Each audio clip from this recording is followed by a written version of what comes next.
പരിശുദ്ധ റമളാൻ മാസത്തിന്റെ പകുതി പിന്നിടുമ്പോൾ 3/4 യാത്ര പറയുമ്പോൾ വിശുദ്ധമായ റമളാൻ മാസത്തിന്റെ ഇന്നലത്തെ തറാവീഹിന് ശേഷമുള്ള വിത്ർ നമസ്കാരത്തിൽ നാം കുനൂത്ത് ഓതിയവരാണ്.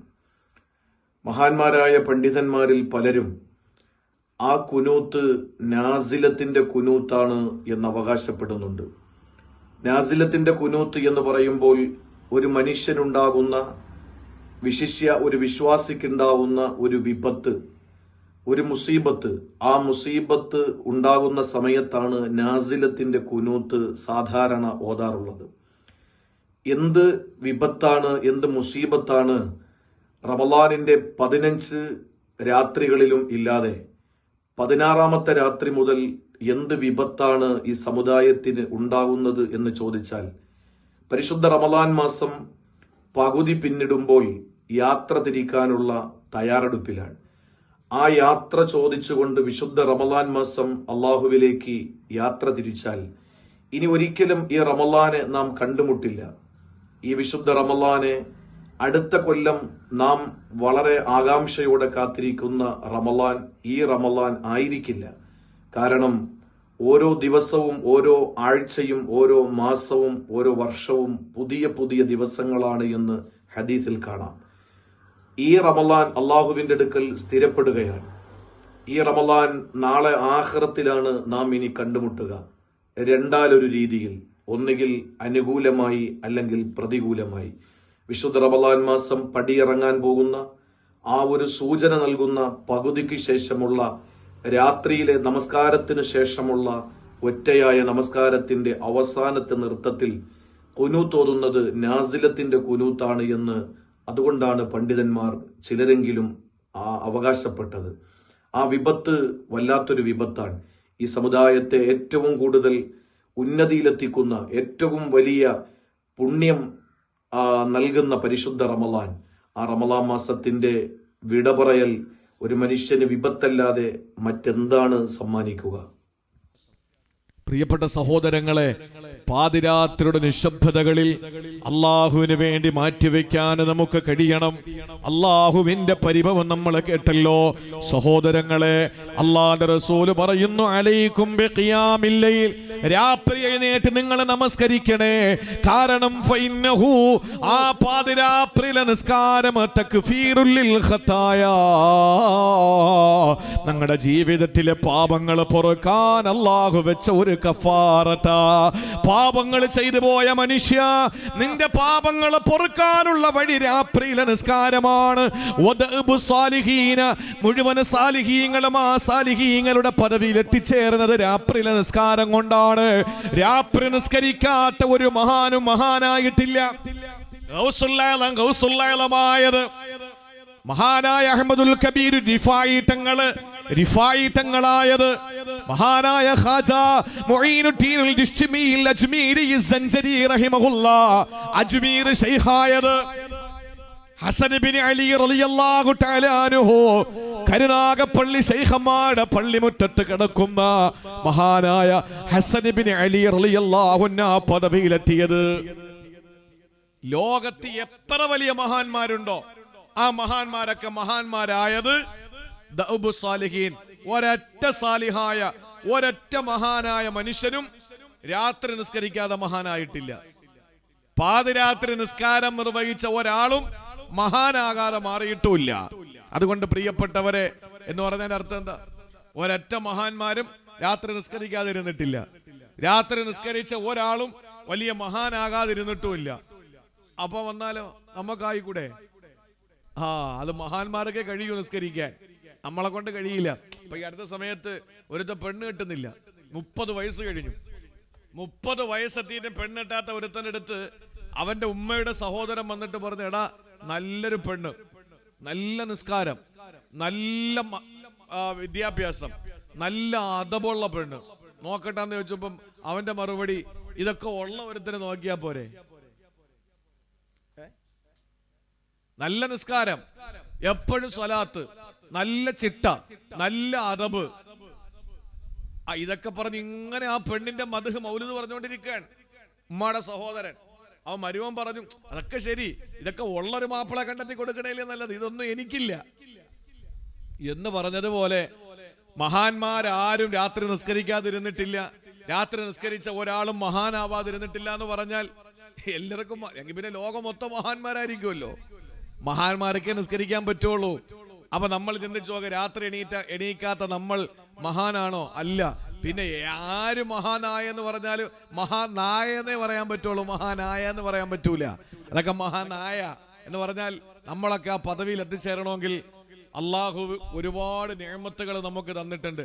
അതിനൊക്കെ ശുക്ർ ചെയ്യാൻ നമുക്ക് കഴിയണം. ഇല്ലെങ്കിൽ പാവുമ്പേൽ എത്ര ആളുകൾ മരിച്ച്, ബഗ്ദാദിൽ എവിടെയെങ്കിലും പാവുമ്പേലുള്ള ഏതെങ്കിലും ഒരാളുടെ പേരിൽ അവിടെ ഇതേപോലെ രാത്രിയിൽ സരസ് കെട്ടിയിട്ട് ആരെങ്കിലും പ്രസംഗിക്കുന്നുണ്ടോ? ബഗ്ദാദിലെ ഏതെങ്കിലും പണ്ഡിതന്മാര്, ഇറാഖിലെ പണ്ഡിതന്മാര് ഇല്ല. എന്നാൽ ജീലാൻ എന്ന് പറയുന്ന പ്രദേശത്ത് ജനിച്ച് അള്ളാഹുവിന് വേണ്ടി ജീവിതം മാറ്റിവെച്ച ഒരു മഹാന്റെ പേരില് ഇവിടെ തിതുക്കാറ ജീലാനി. എവിടെ? പാവുമ്പേല്. പാവുമ്പയും ബഗ്ദാദും തമ്മിൽ എന്താ, അല്ലെങ്കിൽ ജയിലാനും തമ്മിൽ, ജയിലാൻ എന്ന് പറഞ്ഞ സ്ഥലമാണ്, അവിടെ തമ്മിൽ എന്താ ബന്ധം? ഇവിടെ ഉള്ള ആരെയും അവിടെയും കെട്ടിച്ചിട്ടില്ല, അവിടെ ഉള്ള ആരും ഇവിടെ ഒന്നും പെണ്ണ് കെട്ടിയിട്ടില്ല. പിന്നെന്ത് ബന്ധമുള്ളത്? ഞാൻ അതാ പറഞ്ഞത്. എന്റെ പ്രിയപ്പെട്ട സഹോദരങ്ങളെ, സ്വാലിഹീങ്ങളുടെ പദവിയാണ്, അതുപോലെ സ്വാലിഹീങ്ങളുടെ ശൈലിയാണ്, എല്ലാ പാപങ്ങളും പൊറുക്കാനുള്ള വഴിയാണ്. തീരുന്നില്ല, റസൂലുള്ളാഹി തങ്ങളെ പറയുകയാണ്,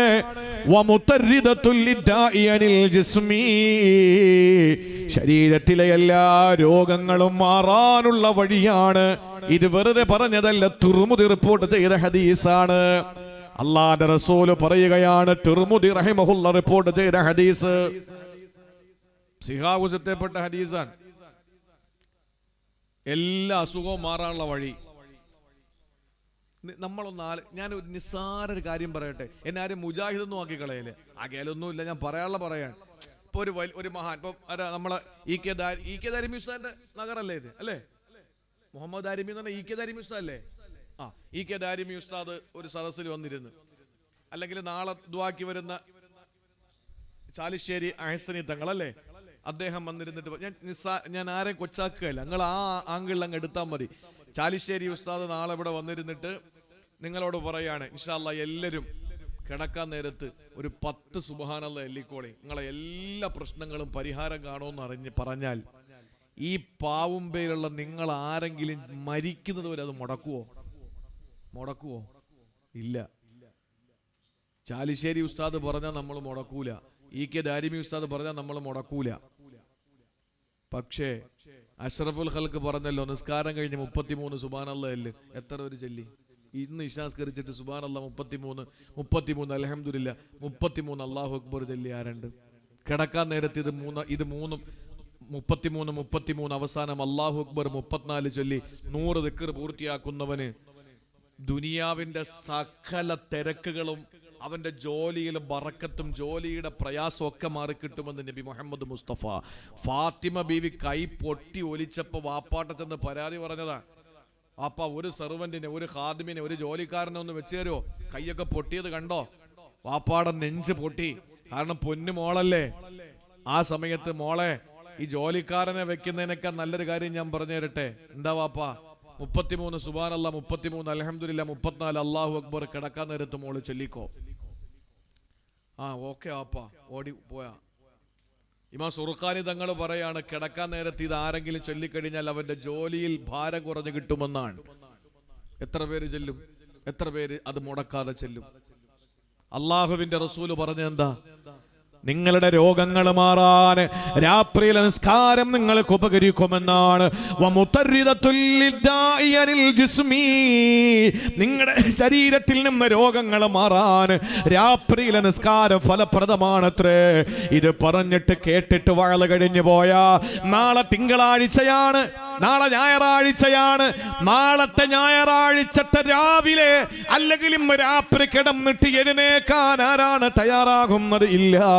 പക്ഷേ ഓച്ചിറ ഹോസ്പിറ്റലിൽ പോയി, അല്ലെങ്കിൽ ആലപ്പുഴ വണ്ടാനം മെഡിക്കൽ കോളേജിൽ പോയി, ഡോക്ടർ പറഞ്ഞു ശരീരം മൊത്തം നീരാണ്, ശരീരം മൊത്തം നെയ്യാണ്, അതുകൊണ്ട് രാത്രി കുറച്ച് രാവിലെ ഒരു ഇന്ന സമയത്ത് എഴുന്നേറ്റ് കുറച്ച് എക്സർസൈസ് ചെയ്യണം, ഓടണം, ഇല്ലെങ്കിൽ മരിച്ചു പോകും, നിങ്ങളുടെ രോഗം മാറൂല.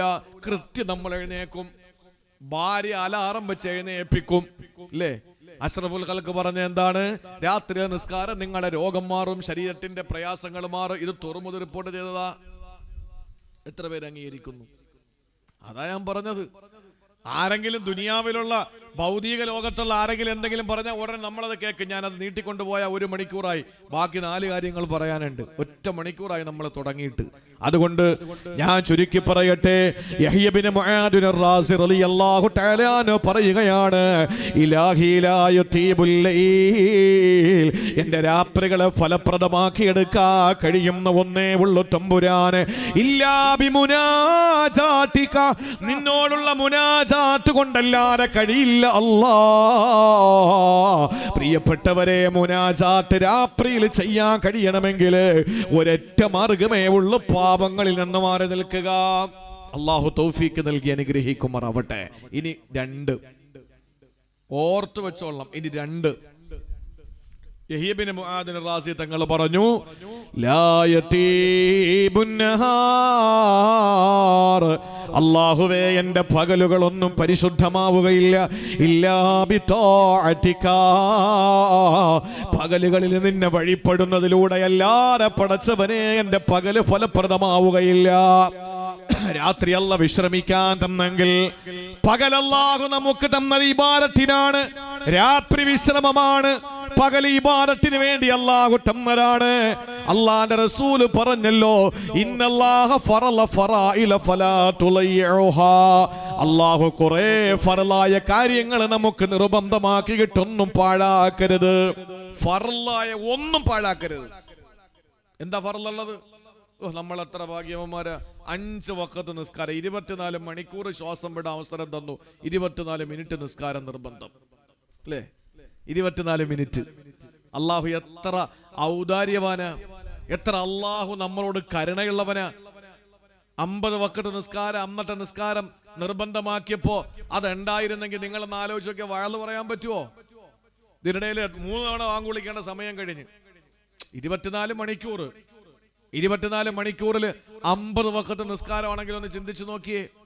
അരമണിക്കൂർ 25 മിനിറ്റ് 25 മിനിറ്റ് ഇട്ട് വാങ്ങു വിളിക്കണ്ടേ? ഈ പ്രസംഗം തുടങ്ങിയതിന് ശേഷം 2 തവണ വാങ്ങു വിളിക്കാനുള്ള സമയം കഴിഞ്ഞു. 50 വഖത്ത് ഉണ്ടായിരുന്നെങ്കിൽ ആര് നിസ്കരിക്കും? അതാ പണ്ട് പറഞ്ഞത്, 50 വഖത്ത് നിസ്കാരമുണ്ട് കൊണ്ട് ചെല്ലിപ്പോ കിട്ടുമെന്ന് പറഞ്ഞാൽ അതുകൊണ്ടാ. പ്രിയപ്പെട്ട സഹോദരങ്ങളെ, അതാർക്കും 5 തന്നെ നമുക്ക് പറ്റുന്നില്ല. അതുകൊണ്ടാണ് പണ്ടേ അതൊരു മഹാൻ പറഞ്ഞത്, അല്ല 50 ആക്കി, മൂസാ നബി 5 ആക്കി, ചേകന് ഒരു 3 ആക്കി, നമ്മൾ ഇല്ലാതാക്കി. അല്ല 50 ആക്കി, മൂസാ നബി 5 ആക്കി, ചേകന് ഒരു 3 ആക്കി, നമ്മൾ ഇല്ലാതാക്കി. ഈ 5 വഖത്ത് നിസ്കാരം അള്ളാഹു നിർബന്ധമാക്കിയതാണ്. 12 മാസക്കാലം അള്ളാഹു തന്നല്ലോ, അതിൽ ഒരൊറ്റ മാസമാണ് നോമ്പ് നിർബന്ധമാക്കിയത്.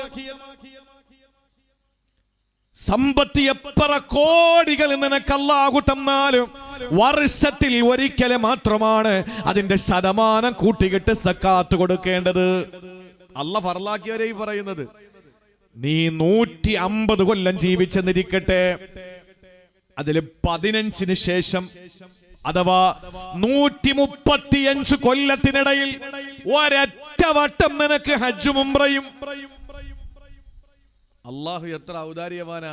ഇതുപോലെ നമുക്ക് ചെയ്യാൻ പറ്റില്ലെങ്കിൽ നമ്മൾ എന്ത് മനുഷ്യന്മാരാ? യഹ്യ ബിൻ മുആദ് റാസി തങ്ങൾ, ഞാൻ പല വേദികളിലും പറഞ്ഞു, വിഷമം തോന്നല്ലേ, നാളെ ആഹാരം ഉണ്ടോ? നാളെ ആഹാരം ഉണ്ട്. നമ്മുടെ ഡ്യൂട്ടി എന്താ? ഞാൻ ഇപ്പൊ ഉറൂസിന് ഒരുപാട് സ്ഥലത്ത് പ്രസംഗത്തിന് പോയി, ഒരുപാട് ഇതുപോലെ ആണ്ട് നേർച്ച, കൂടുതൽ അങ്ങനെ പ്രസംഗിക്കുന്നത്. നമ്മുടെ ഡ്യൂട്ടി എന്താ? വർഷത്തിലൊരിക്കൽ എങ്ങനെ ഒരുമിച്ച് കൂടുക. അള്ളാഹുവിന്റെ തൗഫീഖ് കൊണ്ട് റബീഉൽ അവ്വലിന് ആഹാരമുണ്ട് 12 ദിവസവും. അത് കഴിഞ്ഞാൽ പിന്നെ റബീഉൽ ആഖിറിൽ ജീലാനി തങ്ങളുടെ പരിപാടി, അടുത്ത ജമാഅത്തുൽ ഊല റിഫായി തങ്ങളുടെ പരിപാടി. അപ്പൊ ജമാഅത്തുൽ ഊലയായി. പിന്നെ ജമാഅത്തുൽ ആഖിറിൽ ആരുടെ ഉണ്ട്?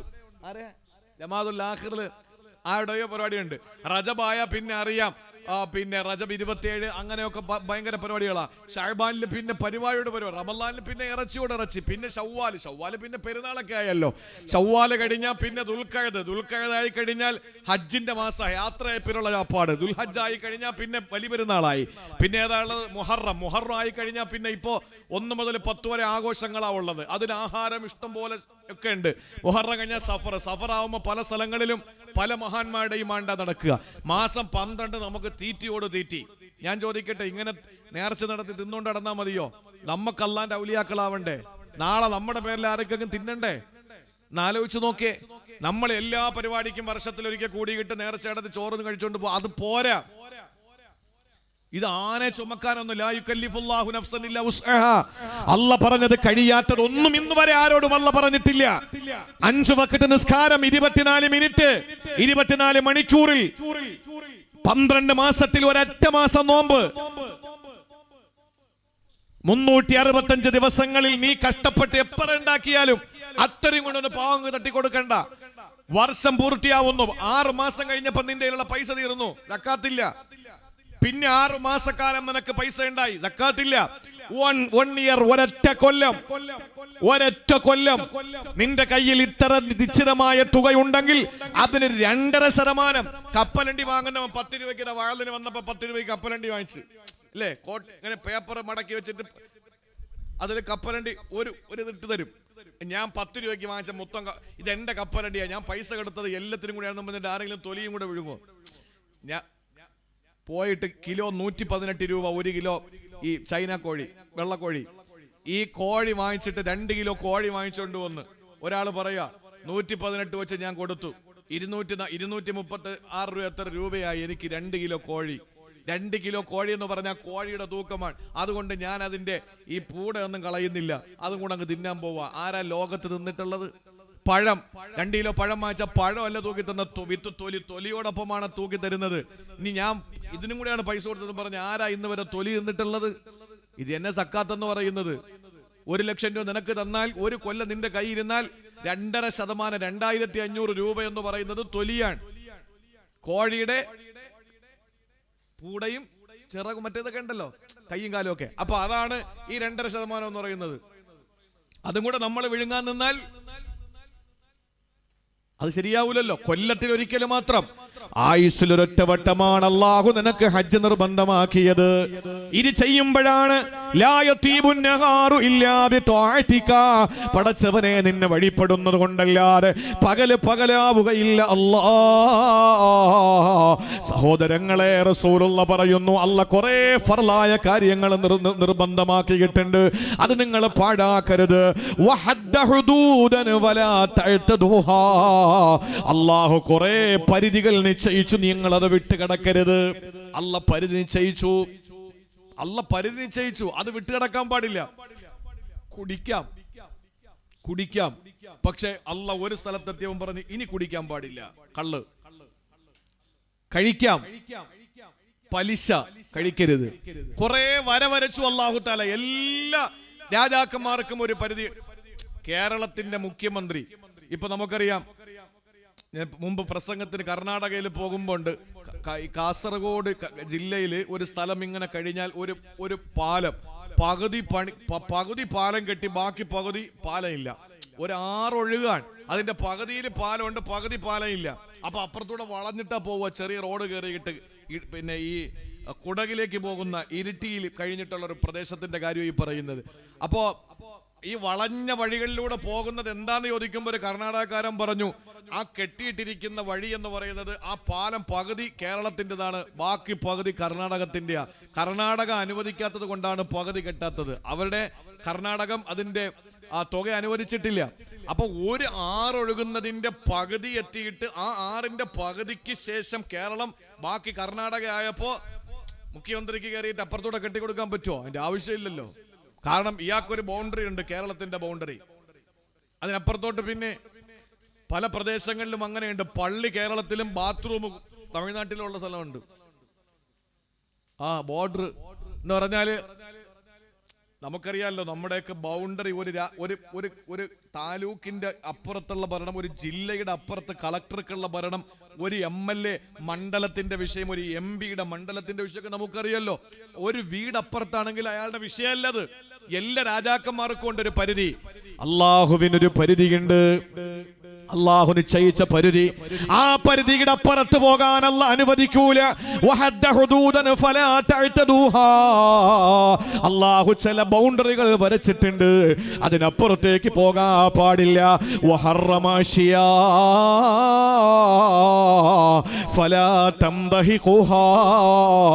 അഷ്റഫുൽ ഖൽഖ് പറയുകയാണ്, അള്ളാഹു പല കാര്യങ്ങളും നിഷിദ്ധമാക്കിയിട്ടുണ്ട്. ഫലാ തംദഹിഖൂഹാ, അതിൽ നിങ്ങൾ മുഖം കുത്തി വീണ് പോകല്ലേ മനുഷ്യ, അതിൽ നിങ്ങൾ മുഖം കുത്തി വീണ് പോകരുത്. ഹറാമാക്കിയ ഭാഗത്തേക്ക് നിങ്ങൾ മുഖം കുത്തി വീണ് പോകരുത്. എന്നിട്ട് അല്ലാഹുവിന്റെ റസൂൽ പറഞ്ഞത് നിങ്ങൾ അറിയണോ? വസഖത അൻ അശ്യാ, ചില കാര്യങ്ങളെല്ലാം മിണ്ടിയിട്ടില്ല. റഹ്മത്തല്ലക്കും, അല്ലാഹു നിങ്ങളോട് കരുണ ചെയ്തുകൊണ്ടാ മിണ്ടാട്ടത്. ഗൈറ നിസിയാൻ, അല്ലാഹു മറന്നു പോയതല്ല. ഫലാ തബ്ഹസു അൻഹാ, അതിനെ നിങ്ങൾ ഇങ്ങനെ ചികഞ്ഞു നോക്കിക്കൊണ്ടിരിക്കരുത്. റസൂലുള്ള പറഞ്ഞു, അല്ലാഹു ചില ഫർലായ കാര്യങ്ങൾ പറഞ്ഞു, അത് നിങ്ങൾ പാഴാക്കരുത്. ചില ഹദ്ദുകൾ നിശ്ചയിച്ചു, നിങ്ങൾ വിട്ടുകിടക്കരുത്. ചില കാര്യം ഹറാമാക്കിയിട്ടുണ്ട്, അതിൽ പോയി വീട് പോകരുത്. അള്ളാഹു ചില കാര്യങ്ങൾ അങ്ങ് വിട്ടുകളഞ്ഞിട്ടുണ്ട്, മറന്നിട്ടല്ല, നിങ്ങളോട് കരുണയുള്ളതിന്റെ പേരിലാണ്. നിങ്ങളത് പോയി ചികഞ്ഞന്വേഷിക്കരുത്. ചില കാര്യങ്ങൾ അള്ളാഹു എന്ത് ചെയ്തിട്ടില്ല? വെളിവാക്കി തന്നിട്ടില്ല. ചില കാര്യങ്ങൾ അള്ളാഹു വെളിവാക്കി തന്നിട്ടില്ല. എന്തുകൊണ്ടാ? അത് അവന് കാരുണ്യം ചെയ്തുകൊണ്ടാണ്. കാരുണ്യം ചെയ്തുകൊണ്ടാണ്. നിങ്ങൾ നോക്കിയേ, പന്നി ഇറച്ചി നമുക്ക് നിഷിദ്ധമാണ്. പന്നി ഇറച്ചി നിഷിദ്ധമാണ്. എന്താ നമ്മൾ എന്താ കഴിക്കാത്തത്? പറയും. ആരൊക്കെ പറയുന്നു ഇത്രയും ഞാനിത് പറഞ്ഞതെന്ന് പറഞ്ഞ് ഞാനും കഴിച്ചത്. ആരോ പറഞ്ഞതാ, ഇത്രയും ഭയങ്കര ടേസ്റ്റ് അത്രേ, നമുക്ക് ആലോചിക്കാൻ പോലും പറ്റുന്നില്ല. എന്താ നമുക്കൊരു അതിനോടൊരു മടി വരാൻ കാരണം? എന്താ മടി വരാൻ കാരണം? അല്ലാഹു വേണ്ടാന്ന് പറഞ്ഞു. അല്ലാഹു പറഞ്ഞു, ഹറമ അലൈക്കും ലഹ്മൽ ഖിൻസീർ, പന്നി ഇറച്ചി നിങ്ങൾക്ക് നിഷിദ്ധമാണ്. ഇനി ആര് പറഞ്ഞാലും നമ്മളത് തിന്നൂല. തിന്നുവോ? എന്താ ഒറ്റ കാരണം? അല്ലാഹു പറഞ്ഞു തിന്നരുത്. അതെന്താ അങ്ങനെ പറയാൻ കാരണം? പോത്തിനില്ലാത്ത എന്താ പന്നിക്കുള്ളത്? പന്നിക്കില്ലാത്ത എന്താ എരുമയ്ക്കുള്ളത്? അങ്ങനെ നിങ്ങൾ നോക്കണ്ട. അള്ളാഹു ഇത് നിങ്ങളോട് പറഞ്ഞ് ചില കാര്യങ്ങൾ മൂടി വെച്ചിട്ടുണ്ട്. എന്തുകൊണ്ടാ? റഹ്മത്തല്ലക്ക് നിങ്ങൾക്ക് അള്ളാഹു കരുണ കൊണ്ട് പറയാത്തതാ. ഗൈറ നിസിയാൻ, അല്ലാഹ് പൊട്ടനൊന്നുമല്ല, പറഞ്ഞുതരാൻ അല്ലാഹ് മറന്നതൊന്നുമല്ല. ചില കാര്യങ്ങളെല്ലാം മിണ്ടിയിട്ടില്ല, നിങ്ങൾ അതിന്റെ പിന്നാലെ പോകരുത്. ഇന്നിപ്പോ ആൾക്കാർ നടന്നു പൊയ്ക്കൊണ്ടിരിക്കുക, എന്താ പിന്നെ പന്നി ഇറച്ചി എന്താ പ്രശ്നം? പന്നിക്ക് എന്താ കുഴപ്പം? പട്ടി തൊട്ടാ കഴുകണം. എന്താ കഴുകണമെന്ന് പറയുന്നത്? നായ തൊട്ടാ കഴുകണമെന്ന് നമ്മൾ എന്തുകൊണ്ടാ തീരുമാനിച്ചത്? ആട് നമ്മുടെ വസ്ത്രത്തിൽ തൊട്ടാൽ നമ്മൾ ഒരിക്കൽ പോലും ആ വസ്ത്രം കഴുകില്ല. പട്ടി തൊട്ടാലോ 7 വെള്ളത്തിൽ കഴുകും. അതിൽ ഒരു പ്രാവശ്യം മണ്ണ് കലറ്റിയിട്ട് നമ്മൾ കഴുകും. എന്തുകൊണ്ടാ? അള്ളാഹുവിന്റെ ഹബീബ് അങ്ങനെ പഠിപ്പിച്ചു. അള്ളാഹ് അങ്ങനെ പഠിപ്പിച്ചു. എന്താ അതിന്റെ പിന്നിലുള്ള രഹസ്യം? നമുക്കറിയേണ്ട കാര്യമില്ല. അത് മറച്ചു വെച്ചത് എന്തിനാ? എന്തോ അതിന്റെ പിന്നിൽ അള്ളാഹുവിന് ലക്ഷ്യമുണ്ട്. അതല്ല മറന്നതല്ല, നമ്മോടുള്ള കരുണയുടെ പേരിലാണ്. അതുകൊണ്ട് പ്രിയപ്പെട്ട സഹോദരങ്ങളെ, ചില കാര്യങ്ങൾ നമ്മളോട് മറച്ചു വെച്ചിട്ടുണ്ട്. ഒരിക്കലും നമ്മൾ അതിന്റെ പിന്നാലെ പോകരുത്. അഷ്റഫുൽ ഖൽഖ് പറഞ്ഞ കാര്യങ്ങൾ നമ്മളെ മുറുകെ പിടിക്കുക. യഹ്യ ഇബ്നു മുആദ് റളിയല്ലാഹു റളിയല്ലാഹു തആല അൻഹു പാവുമ്പ പള്ളിയിൽ നമ്മൾ വരുമ്പോൾ, ആ പാവുമ്പ പള്ളി നിസ്കാരത്തിന് വേണ്ടി അല്ലാഹു വെച്ചതാണ്. അത് ആർക്ക് നിസ്കരിക്കാനാണ്? നമുക്ക് നിസ്കരിക്കാനാണ്. അല്ലാഹു നമ്മുടെ പള്ളികൾ ഇബാദത്തുകൾ കൊണ്ട് ഹയാത്താക്കുന്ന പള്ളികളാക്കി മാറ്റി അനുഗ്രഹിക്കുമാറാവട്ടെ. പള്ളി മനോഹരമാണ്. താജ്മഹലിന്റെ മോഡല്, കുത്തബ് മിനാറിന്റെ മോഡല്, ഡൽഹി മോഡല്, ചെങ്കോട്ടയുടെ മോഡല്, മനോഹരമായ പള്ളികൾ. നമ്മുടെയൊക്കെ പള്ളികൾ എത്ര രസമാണ്.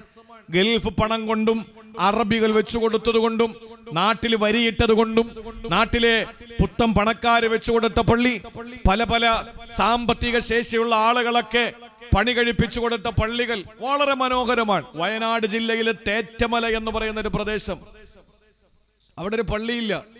അവിടെ പള്ളി ജീവിതകാലത്ത് അവർക്കൊരു പള്ളി വെക്കാൻ പറ്റിയ സാമ്പത്തിക ശേഷിയുള്ളവരല്ല. അവിടത്തെ 90% ആളുകളും തോട്ടം തൊഴിലാളികളാ, തേയില നുള്ളാൻ പോകുന്നവരാ. വയനാട് ജില്ലയിലെ മാനന്തവാടിക്കടുത്തുള്ള തേറ്റമല എന്ന് പറയുന്ന പ്രദേശത്ത് പള്ളി ഉദ്ഘാടനത്തിന് വേണ്ടി എന്നെ വിളിച്ചു പ്രസംഗത്തിന്. ഞാൻ പോകുമ്പോൾ പ്രൗഢമായ സദസ്സ്. ഭയങ്കര സ്നേഹമാണ് വയനാട് ജില്ലയിലുള്ള ആളുകൾ.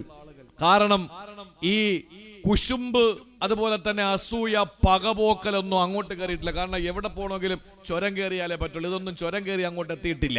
അതുകൊണ്ട് തന്നെ അവിടത്തെ ഭയങ്കര സ്നേഹമാണ് വയനാട് ജില്ല. ഭയങ്കര സ്നേഹമാണ് വയനാട് ജില്ലക്കാര്. നമുക്ക്, നിങ്ങൾ പോയിട്ടുണ്ടെങ്കിൽ നിങ്ങൾക്ക് അറിയാൻ കഴിയും. അപ്പോൾ ഈ വയനാട്ടിലെ തേറ്റമലയിലെ ആളുകൾ ഇങ്ങനെ കൂടി നല്ല മനോഹരമായ പള്ളി, വളരെ മനോഹരമായ AC ഉള്ള പള്ളി. ഈ പള്ളി കാസർഗോഡ് ജില്ലക്കാരനായ ഹാജിയാർ അടുത്തൊരു പരിപാടിക്ക് എന്തിനോ വന്നപ്പോ ഇങ്ങനെ പള്ളി ശോചനീയ അവസ്ഥ കണ്ടപ്പോ അദ്ദേഹം പറഞ്ഞു, പള്ളി ഞാൻ വെച്ച് തന്നേക്കാം. അയാൾ അദ്ദേഹം ഒറ്റയ്ക്ക് ഏകദേശം 1-2 കോടി രൂപയ്ക്ക് ചെലവ് വരുന്ന പള്ളി അയാൾ വെച്ചു കൊടുത്തു. അവസാനം അദ്ദേഹം പൈസയൊക്കെ പറഞ്ഞു, കാര്യങ്ങളൊക്കെ പറഞ്ഞിട്ട് പോയി. അവിടെ ഈ ആളുകൾ, അവിടുത്തെ നാട്ടുകാർക്ക് പിന്നീട് ചെറിയ മോഹങ്ങളും ഉണ്ടായി. എന്താണ് മോഹം? മുറ്റത്ത് കുറച്ച് ലോക്ക് ഇടണം, അതുപോലെ തന്നെ ഒരു മതില് കെട്ടണം. അതൊന്നും ഇദ്ദേഹം ചെയ്തു കൊടുത്തതല്ല, പള്ളി വെച്ചു കൊടുത്തു. അത് അതിഗംഭീരമായൊരു പള്ളി. അവസാനം നാട്ടുകാർ തീരുമാനിച്ചു, നമുക്ക് അങ്ങനെ ഒന്ന് ചെയ്താലോ. ഒരു 4 ലക്ഷം രൂപ, 5 ലക്ഷം രൂപ ഏകദേശം 10-15 ലക്ഷം രൂപയോളം ചെലവ് വന്നു ഈ പണിക്ക്. അതിൽ 5 ലക്ഷം രൂപ ബാധ്യത, ബാക്കി 10 ലക്ഷം രൂപയോളം ഈ തോട്ടം തൊഴിലാളികൾ കൊടുത്തതാണ്. ഈ തേയില നുള്ളാൻ പോകുന്ന ആളുകൾ കൊടുത്തതാ. ചെറിയ മഹല്ലുമാണ്. ബാക്കി 5 ലക്ഷം രൂപ വേണം. ഉസ്താദ് വെറുതെ ഒന്ന് ചോദിച്ചു നോക്കി, കിട്ടുമെങ്കിൽ കിട്ടിക്കോട്ടെ എന്ന് പറഞ്ഞു. അപ്പൊ പാവുമ്പേല് ഉസ്താദ് എന്നോട് വന്നിട്ട് പറഞ്ഞത്, ഇതിന്റെ മുകളിൽ ഷീറ്റ് ഇടണം, സലസ് നോക്കിയിട്ട് മതി എന്ന് പറഞ്ഞു. പ്രിയപ്പെട്ട സഹോദരങ്ങളെ, ഞാൻ ആ തേറ്റമലയിൽ ഈ വിവരം അവരോട് പറഞ്ഞു. നിങ്ങൾ കഴിയുമെങ്കിലൊന്ന് സഹായിക്കാൻ പറഞ്ഞു. 20 മിനിറ്റോ 15 മിനിറ്റോ എടുത്തിട്ടുണ്ടാവും 5 ലക്ഷം രൂപയും അവിടെ ഇരിക്കുന്ന ആളുകൾ ഓഫർ ചെയ്യാൻ. ഞാൻ പറഞ്ഞു വന്നത്, നമ്മുടെ നാട്ടിലെ പള്ളികളൊക്കെ എത്ര മനോഹരമാണ്, നല്ല പള്ളികളാണ്. പക്ഷേ ആ പള്ളികളുടെ അവസ്ഥ എന്താണെന്നറിയോ? നല്ല പശുവാണ്, കാണാൻ നല്ല മൊഞ്ച, നല്ല വയറും നല്ല അകിടും നല്ല തലയും നല്ല പശുവാ. പക്ഷേ ഈ പശുവിനെ കൊണ്ടുള്ള ആകെയുള്ള ഗുണം എന്താ? ഉത്തരേന്ത്യയിലാണെങ്കിൽ പാവങ്ങളെ കൊല്ലാനാണെന്ന് പറയാം. ഇവിടത്തെ ഗുണം എന്താ? ഇവിടത്തെ ഒറ്റ ഗുണേ ഉള്ളൂ, രാവിലെ ഒരു വലിയ പാത്രം കൊണ്ടുവരിക, കറന്നെടുക്കുക, പാല് കച്ചവടം ചെയ്യുക, ജീവിക്കുക. അല്ലാതെ വേറെ ഗുണമൊന്നുമില്ലല്ലോ. പിന്നെ ഒരു മിണ്ടാപ്രാണിയാണ്, അതിനെ തീറ്റിപ്പോറ്റുന്നു, നല്ല വില കിട്ടും, അവർക്കിപ്പോൾ പെൻഷൻ ഉണ്ട്, അങ്ങനെയുള്ള കാര്യങ്ങളൊക്കെ ഉണ്ട്. അതൊക്കെ മുഖ്യമന്ത്രി പോലും അവിടെ തൊഴുത്തുണ്ടാക്കാൻ ഗസ്റ്റ്, പിന്നെ അദ്ദേഹത്തിന്റെ ക്ലിഫ് ഹൗസിൽ. അപ്പൊ ഇതൊക്കെ വലിയ കാര്യമാണ്. പക്ഷേ രാവിലെ വലിയ ചരിവും എടുത്തങ്ങോട്ട് വെച്ചിട്ട് പശുവിനെ കൊണ്ടുവന്ന് അടുത്തുള്ളൊരു മരത്തിൽ കെട്ടിയിട്ട് കറക്കാനിരുന്നിട്ട് അകടിൽ ഇങ്ങനെ പിടിക്കുമ്പോൾ പാല് വന്നില്ല എങ്കിൽ ഈ പശുവിനെ കൊണ്ട് വല്ല ഗുണമുണ്ടോ? അതാണ് തഴവ ഉസ്താദ്. തഴവോട് അടുത്തല്ലേ? തഴവ ഉസ്താദ് പറഞ്ഞു, ചില പള്ളികൾ കാഴ്ചയ്ക്ക് കൗതുകമുള്ളതാ, ജുമഅയ്ക്ക് പോലും പ്രാവ് നിസ്കരിക്കേണ്ടതാ, വെറും പ്രൗഢിയിൽ മാത്രം ഫലം എന്തുണ്ട്, പാലില്ല പശുവിന് കാഴ്ചയിൽ രസമുണ്ട്. നല്ല രസമാണ് പശുവിനെ കാണാൻ, പക്ഷെ പാലില്ലെങ്കിൽ വല്ല ഗുണമുണ്ടോ? ഒരു ഗുണമില്ല. കാണാൻ നല്ല പള്ളി, പക്ഷേ ജുമാ നിസ്കരിക്കാനും പ്രാവ് വരണം. പള്ളിയിലെ ഇമാമും ഉണ്ട്, മുഅദ്ദിനും ഉണ്ട്, കണക്കെഴുതാൻ വേണ്ടി കമ്മിറ്റിക്കാരും ഉണ്ട്. അല്ലാതെ വേറെ ഒരു മഖ്ലൂക്കും ഇല്ല. ഇതല്ലേ നമ്മുടെ പള്ളികളുടെ അവസ്ഥ?